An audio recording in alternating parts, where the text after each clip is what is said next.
The Pittsburgh Steelers are one of the NFL's best run franchises, and this offseason is proving why that is. In two of the most talked about moves of the offseason, Russell Wilson plans to sign with the Pittsburgh Steelers. The Chicago Bears are trading quarterback Justin Fields to the Steelers. They landed themselves a serviceable veteran quarterback while also trading a low-end draft pick for what could turn out to be their franchise QB. And through both of these moves, they improved the position.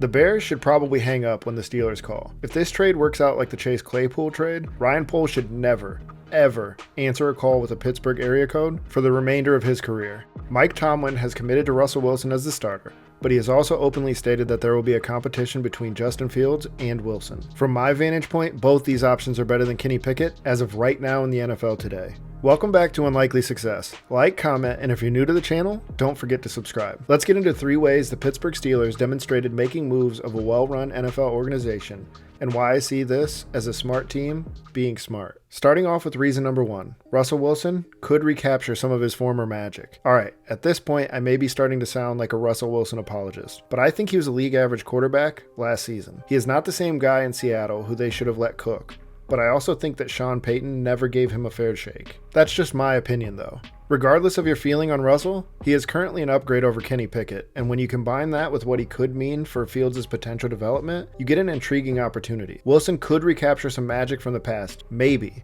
but the Steelers would likely be happy with the 26 touchdowns and 8 picks from last season with the Broncos. The Steelers have not had quality quarterback play since Big Ben left, and his last season of above average quarterback play was 2018. Well, that's fucking not good. Wilson is still capable of being the 18th to 25th best quarterback in the NFL, and that might be all the Steelers really need. Coach Tomlin has never had a losing record, and without high-level quarterbacking, has made the playoffs 3 out of the last 4 seasons. Russell may not be able to recapture his 2010s form, but he can be a game manager.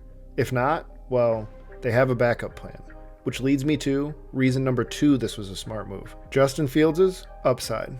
Kenny Pickett had a winning record in his first 2 years as a Steelers quarterback, sure, but he threw 13 touchdowns and 13 picks. Pickett had the same offensive coaching staff for both seasons, but he was not a game changer. Fields, on the other hand, became part of the Chicago Bears, a team that has never had a 4,000-yard passer, changed offensive coordinators every year he was with the team, and lacked playmakers for 2 of the 3 years he was there. I do not fault the Chicago Bears, as they have the opportunity to draft Caleb Williams on a rookie deal, and this will fit well with their current roster positioning. Unfortunately for Justin, though, this meant Fields suffered the rebuilding pains, while Williams gets to reap the rebuilding rewards. Fields has shown himself to be one of the best rushing quarterbacks ever, but this has often led to missing games. He has shown flashes of greatness when plays break down, but he needs to develop as a passer. Wilson's veteran guidance and the Steeler organization infrastructure should help elevate Fields. He is still only 25 and has the upside of becoming a potential long-term starter. It's a low-risk move by the Steelers to bet on Fields' upside, and with Justin entering a contract year, he will be even more incentivized to prove he is capable of being a franchise QB.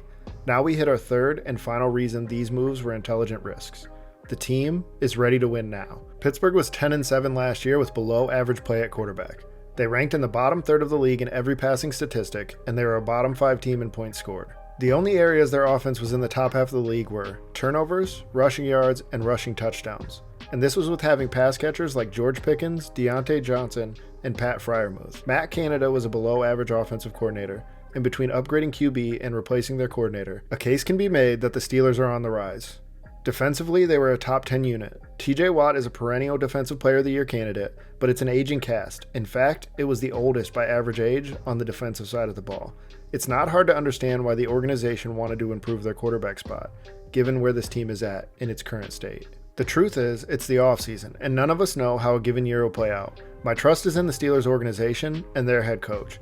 I am not ready to commit to them winning the AFC or even the AFC North, but I do believe these 2 moves they made at quarterback can keep them in the double-digit win column. We could be talking about them as a Super Bowl contender due to the game management of Wilson and/or Fields. This has been the Unlikely Success.